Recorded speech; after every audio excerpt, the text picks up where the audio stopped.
There, in this video, I'm going to show how I built a project management tool. And for the record, you may get different results out of this, but I've found a lot of the tools required me to do things multiple times. And I am neurodiverse. I think we've established that. So what works for most people doesn't always work for me, and I need just a little bit of customization. And so one of the things I built, in a past video, I showed my custom CRM. And today I'm going to show you my master project tracker. And again, I will point out that this is just a spreadsheet. I'm aware. However, it is built upon the bones of various Google tools. The next step in my world would be to share this with others would be to build a form that acts as an intake, and then that form would come to this sheet, and then from here I'll show you what else it does.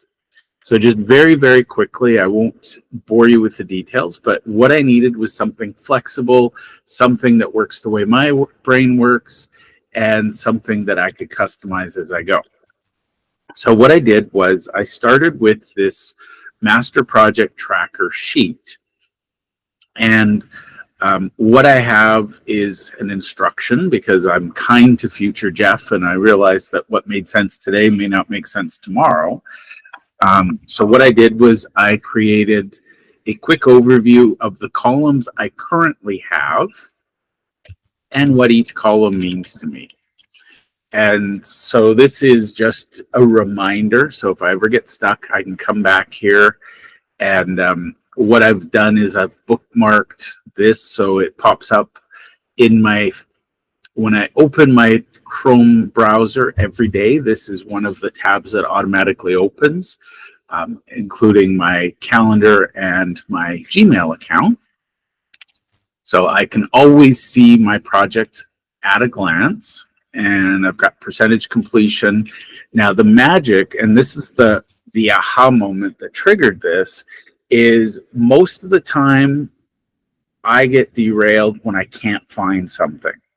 And I have ADHD, so when I can't find something, I go off on a tangent. I start looking for it.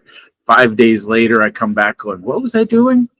And so what I realized was, even using other tools, and for the record, I love tools like Trello and Asana, but I felt it was redundant to find the file, put it in there, or link to it, so on.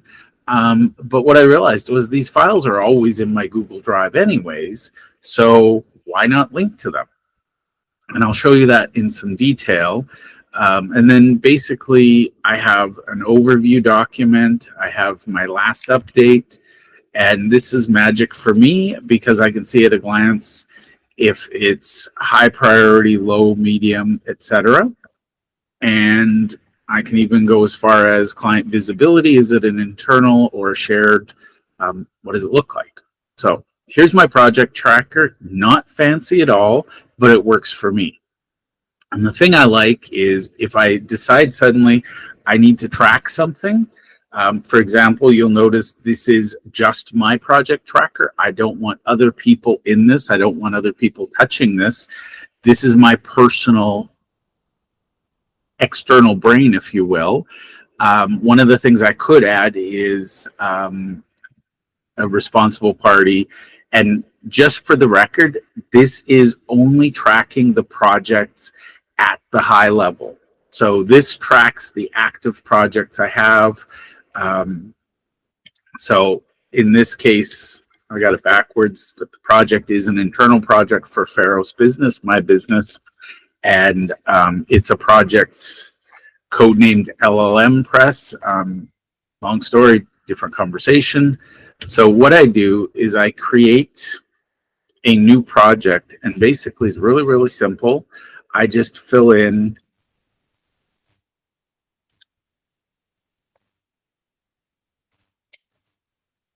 the details. Oh, almost did it again. Here.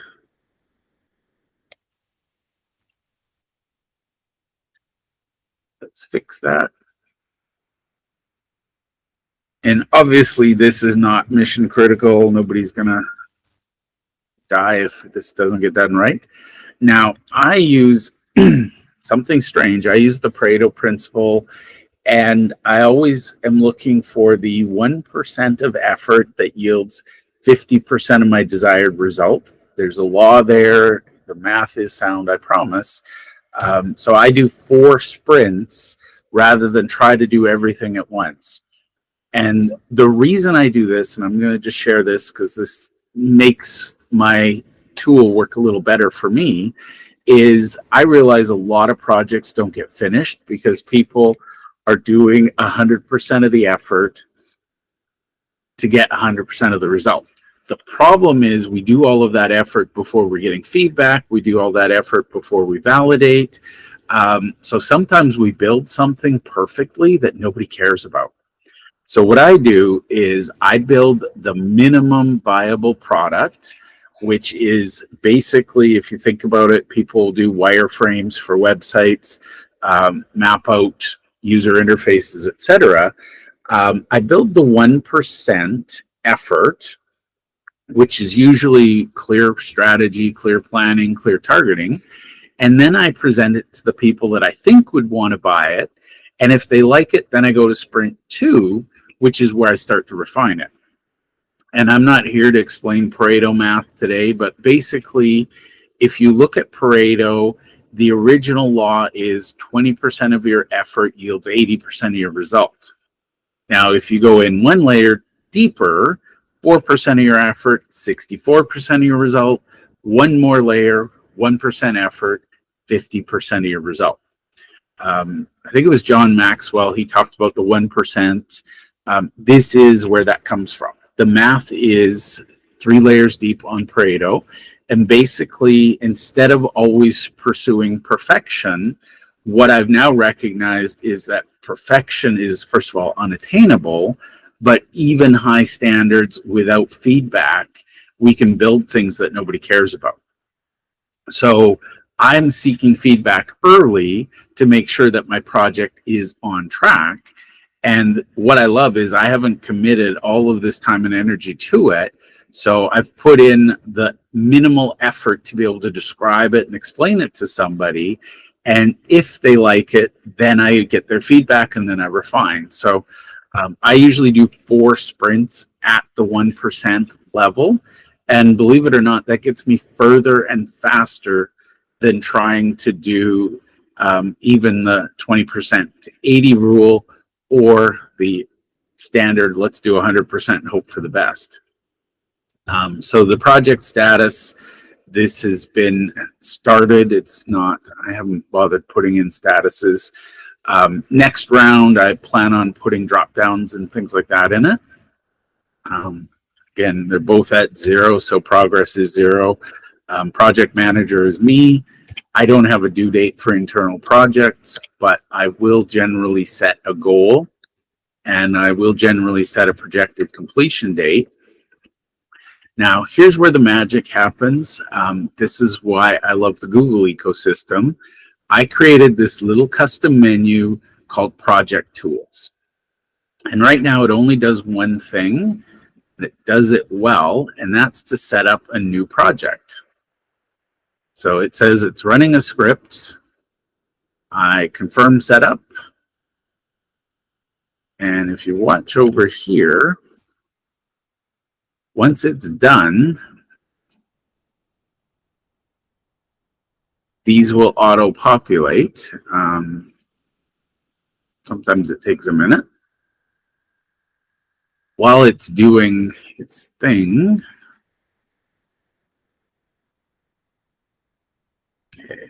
while it's doing its thing, I'm going to pop over and show you what its thing is and what it's doing. And this is where it's magical. So it will create a folder 29-Pharos business. Actually, no, it'll call it for the project name. So it'll be 29-MAIDD. And what it does is it auto creates all of these folders. These are all empty folders, nothing in them. But this is how I structure my project. So it creates these folders, and it creates an overview document and a task tracker. So this is my setup, and it's based on templates that I've created. So you can see I've got sprint 1, sprint 2, sprint 3. These are going to be renamed down the road because there will be a sprint 4. But basically, I've got minimum viable product, beta product, and then the official launch product. So the MVP, I'm looking for feedback from people. The beta, it's still quirky, but it works. And then the stable build is the official release. I'm going to have a version 2 sprint number 4. Now, I can do whatever I want in these, but the templates I created, I actually will need to show you a different one. This is my detailed project manager where I'm tracking. So the backlog are things I'd like to do. The sprint board is things I'm doing right now. These are things in action. Obviously, I got some cleanup to do in my template. I have the sprint plan, and there's the start date and end date. Here's the completed tasks, and then here's any resources and links I need. So this is very useful to me, and basically, instead of cluttering my main master project tracker with details, I have a separate file for each. And as we come back here, see it's done its thing and it's filled in these. Now, the important one, and this is where I live and breathe, I got tired of looking for things, trying to find things. So as you'll see here, I have a link page in the spreadsheet. And then in the actual document, again, this is based on a template. It creates the client name, project manager, last updated. So it creates a template. This is all templated based on what I need and what I use. So I create a document, and this becomes my North Star. If I'm drifting, I come back to this document. So I share the project vision, who the stakeholders are, a little bit of a high-level plan for the sprints, notes on my backlog. If there's linked resources, I put it here. If there's risks, how do we mitigate them? And then I keep track of things like, for example, I'll copy and paste. I don't know if you knew this, but every Google email, every Gmail that you receive, every Google Calendar item, if you click into the email or the calendar and you copy the address is unique for every one of them. So instead of copying the details of an email, I can put a link to the email so I can jump to it. And then I put some extras. And what I love about this is I can edit the template at any time, and it will update for all future projects. Now, it doesn't retroactively update, but this way, everything I do, most of the projects I deliver are already within the Google ecosystem. So I just add links to files, links to documents, and above all, I have a link to a folder. And I'll just share. Archive is stuff that I don't necessarily need, but I don't want to delete yet. Reference is anything background on or research I've done. You know, sometimes I do a deep dive on something in ChatGPT, and I'll create a Google Doc for that. I put meeting notes, so I use Google Meets. I record the meetings, and the transcriptions and the meeting recording go in that folder. Deliverables or anything I've sent to the client for review, so I always know the final draft is there. Client materials, if they add some things, assets are really just, collateral that we've created to support things. It might be a little redundant with deliverables. I had a plan for it, and now I'm kind of getting simpler. And then if there's any material unique or feedback on each of the sprints, they go in one of those folders. And then, as I shared, there is the task tracker and the overview document.